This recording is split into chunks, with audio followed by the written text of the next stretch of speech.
My name's Greg Smith. I'm an Associate Research Fellow with the William Temple Foundation, but I also work part-time for Together Lancashire, which is really the Church Urban Fund arm in Lancashire, and it's in the business of developing Christian social action in various ways. I see a few signs, particularly in the context of what churches and community groups are doing to bring hope into communities which are in crisis. We're in a time of austerity, there's lots of poverty, the welfare state system has really broken down, there are people who are made destitute by the system. And churches respond in the fields of things from food banks to employment projects, work amongst asylum seekers and refugees, and I see plenty of signs of hope.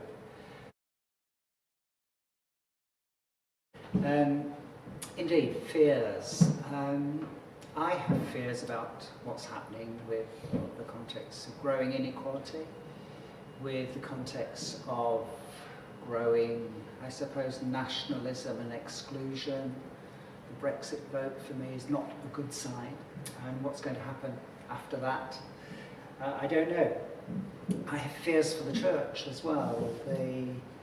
Will the church survive? The statistics are not good, as numbers of attendance and commitment seem to be going down. Congregations seem to be getting older, and people go to more funerals than baptisms these days. So fears about that, but fears also that the churches, and particularly the evangelical churches that I know well, some of them may be going almost down the way of the American evangelical church, which I describe as becoming more Trumpite than Christians.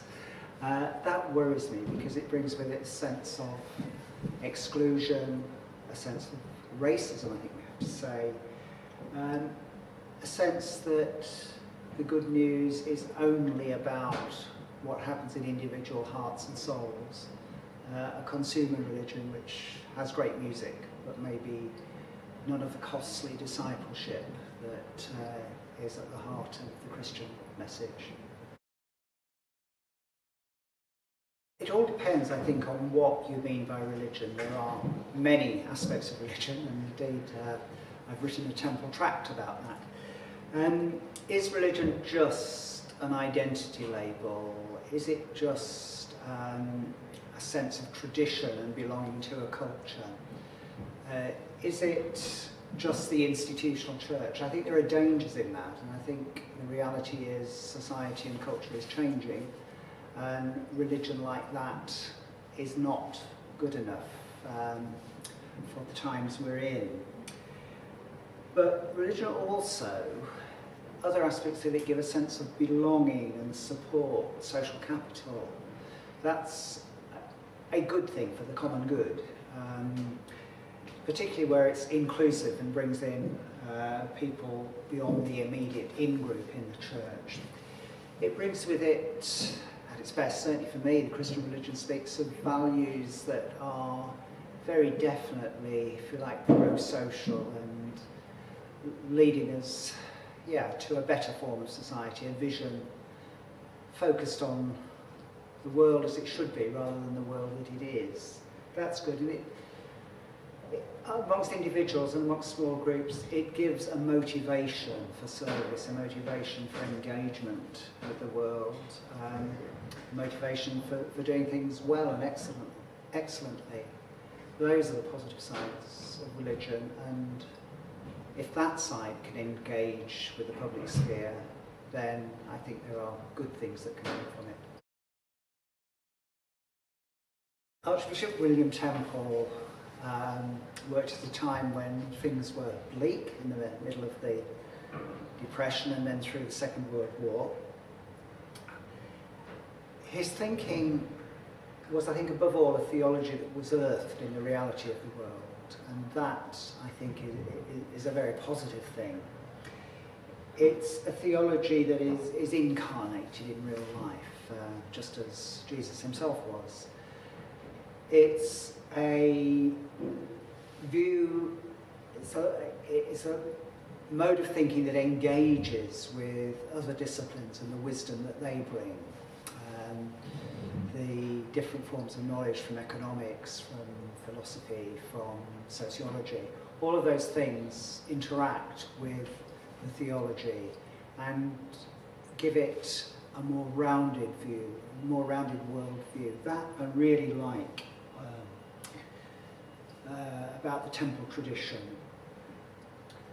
At its best, I think William Temple and his successors were very firm on Christian values, but were able to express them in a way that connects with people who come from different backgrounds, a wider public, a secular public, a public from other faith communities can share some of the theological insights because they're expressed in terms of values and, as Temple phrased it, middle axioms, rather than imposing the detail of forms of belief or scriptural texts and so on.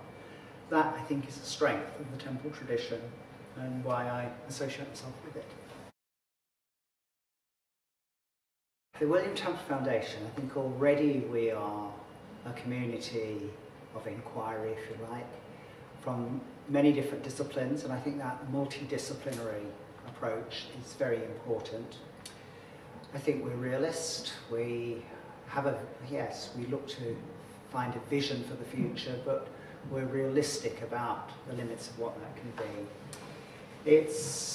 I hope we will be able to anchor ourselves in thinking that moves, as I say, from the world that it is at the moment, imperfect though that is, to something better, and that our research and our thinking will contribute to that.